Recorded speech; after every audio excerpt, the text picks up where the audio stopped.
I think I messed it a little bit. I know they can say it better than me. But I would like, John, would you act as Sergeant of Arms? I would like our Sergeant of Arms to escort Miss Linda and Jojo, the choir director. I never asked last names. So, would you please follow our Sergeant of Arms? Yeah.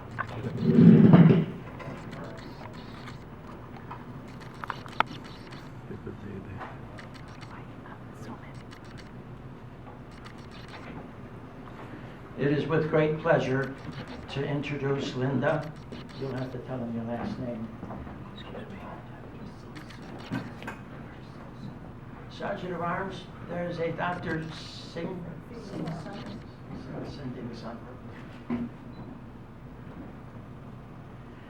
At this time, I'm going to turn the microphone over to Linda and Jojo and Dr. Singh-san. Okay. Wait.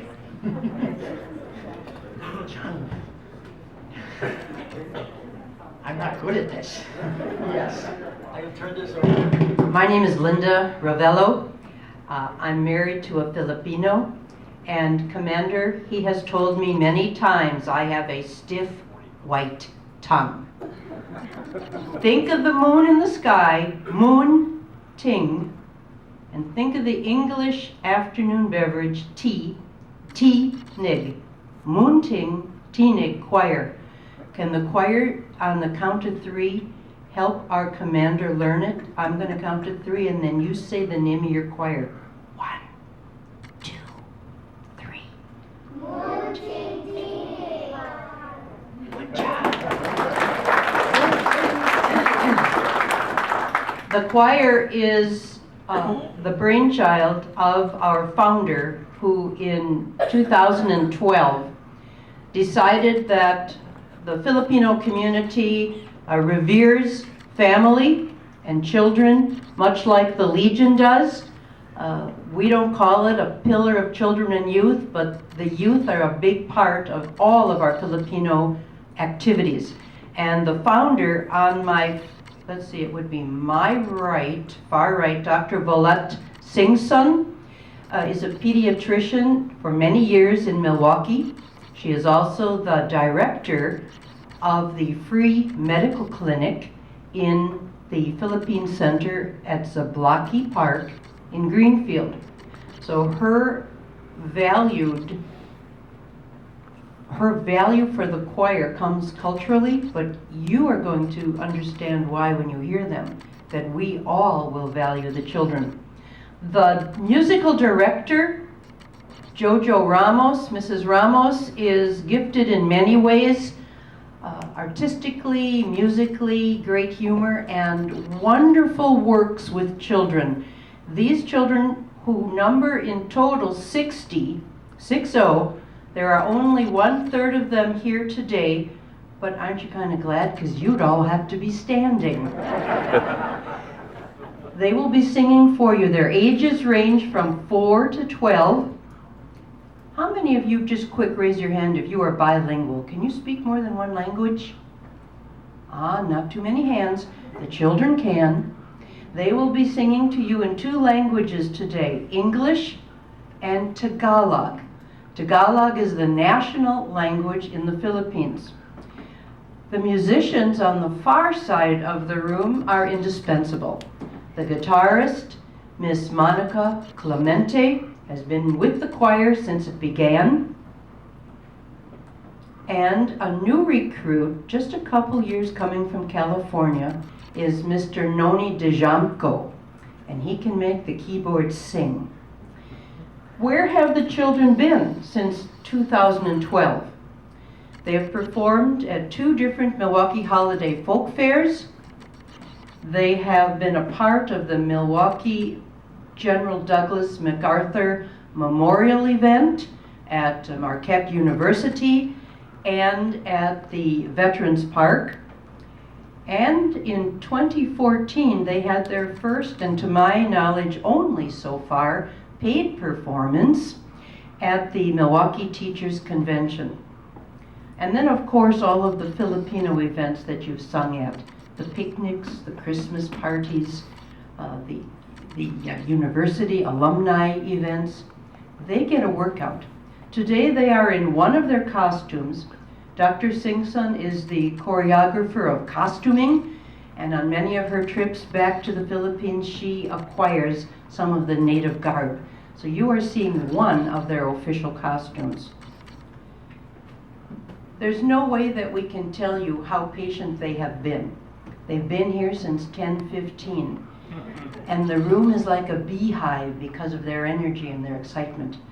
Give them a little minute when they walk around the room to get the kinks out. Although the opportunity to come to the POW MIA table was helpful, they get kinks in their bones just like some of us senior citizens. Thank you. I just want to take the opportunity to thank the American Legion 537 and through Commander, or yes, John Edelblum, who had gotten in touch with us to grace today's event. Also, I'm also taking the opportunity to thank all of the parents who had been working with us. Without their help and support, we would not be able to come today and do this performance for all of you. Likewise, just an add-on, we are looking forward to a September 17th event. It's going to be a joint concert between the American Legion Post 416 and the Munting Tinig Choir. So we will have part of your family singing. It's going to be a concert at Greendale Auditorium. This is for the reason to be able to, of course, aside from bridging the gap between the young children, the future, and the veterans, learning from each other, and then also to be able to raise funds for the continuance of the choir, and also for the purpose of building the memorial. How do you call that? Memorial. Okay. In Greendale for Post 16. So we are looking forward to seeing all of you there, and maybe some of you to be on board with us on the stage with the children. Thank you. Oh, I'm sorry. And of course, I have to thank Commander Tim for that opportunity to be able to work with us. Thank you. The performance today, the children will give your heart a great deal of joy. We're asking you to support them with your applause after each number. There will be 4 numbers. The first one, how appropriate, Old Soldiers Never Die. The second is the native language, Ahoy Munting Tinig. Sorry, Akoy Munting Tinig. You see, Commander, it happens to the best of leaders. Their third number, Tomorrow, you know Annie's song. And they will finish with one of their rousing versions, God Bless America. You will see a small sheet perhaps on your table if your tongue gets twisted sometimes, like mine does. We are so very pleased to be here. So with that, we will begin the performance.